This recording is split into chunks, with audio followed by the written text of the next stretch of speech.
ඒ වගේම තමයි විශේෂයෙන් කර්මාන්තශාලා සහ යාන වාහන හෝ රට පුරා තියෙන විවිධ වූ ස්ථානවල මේක මේ අර සාමාන්‍ය වසරක සිදුවෙන සිදුවීමකට එහා ගියා වූ යම්කිසි ගිනි ගැනීම් අනිවාර්යයෙන්ම සිද්ධ වෙන වසරක්.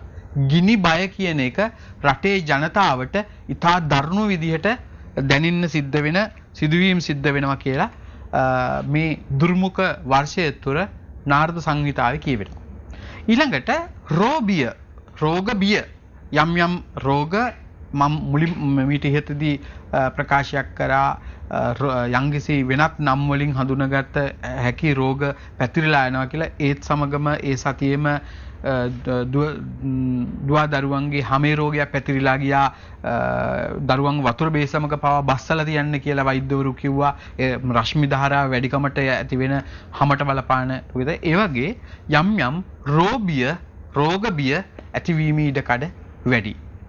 ඊළඟට තවත් තිබෙන දෙයක් තමයි අසල්වැසි රටට සහ ලංකාවේ සිටින විශේෂයෙන් ප්‍රබල ජ්‍යොතිර්වේදීන්ට පිටරට ඉන්දියාව වගේ රටවල් වල සිටින ඍෂිවරයන්ට ජ්‍යොතිර්වේදීන්ට යම් කිසි විදිහක ඒ ජ්‍යොතිර්වේදීන් සහ ඍෂිවර බ්‍රහ්මණ කියන අය සම්බන්ධයෙන්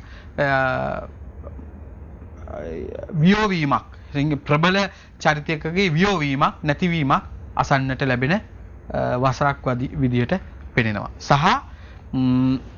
ඒ වගේම තමයි දේශපාලන කරලියේ යම් යම් අවස්ථාවලදී උණුසුම් තත්ත්වයන් ඇති වෙන වසරක් මේක. ඒ වගේම තමයි මේ වසරේදී රටේ ජනතාව ගොඩක් දැහැමි වෙලා කටයුතු කරන්න ඕන. මොකද පව්පල දෙන වසරක්. ඒ නිසා දැහැමිව කටයුතු කරන්න තමන්ගේ ආගමානුකූල වතාවත්වල විශේෂයෙන්ම නිරත වෙලා කටයුතු කරන්න ඕන. එදා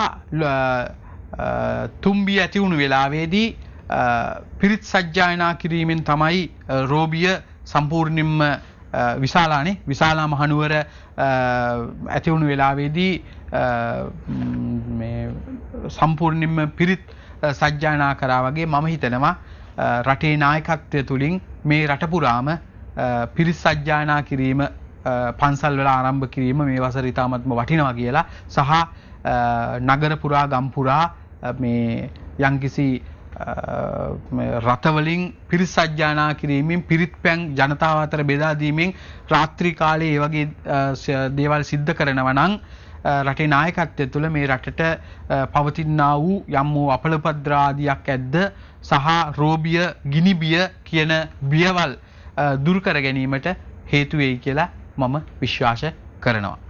ඒ වගේම තමයි I think රටේ ජනතාව යන්දුරකට සතුටු වෙන වසරක්.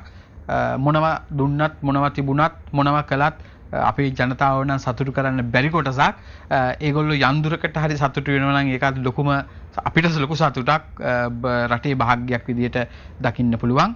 ඉතින් මේ දුර්මුඛ කියන වර්ෂයේ ওই විදිහට තමයි ජ්‍යොතිෂයෙන් අනාගතය රට දේශපාලනය ආදී ආශ්‍රිතව පෙන්눔 කරන්නේ. තව දේවල් කතා කරන්න පුළුවන්කම තිබුණත් මම හිතුවා සීමාවක ඉඳගෙන හැමදේම කරොත් හොඳයි කියලා.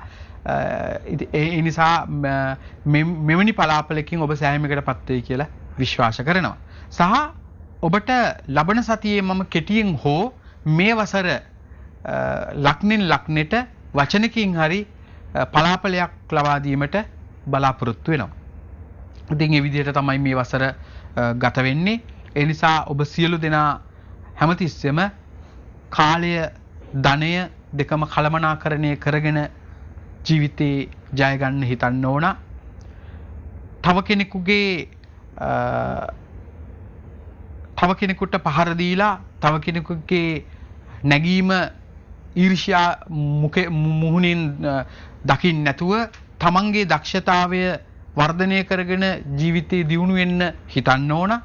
සහ තමන්ගේ ජීවිතේ ලස්සන කරගන්න ධෛර්ය ශක්තිය අරගෙන ජීවිතේ ජය ගන්න ඕන.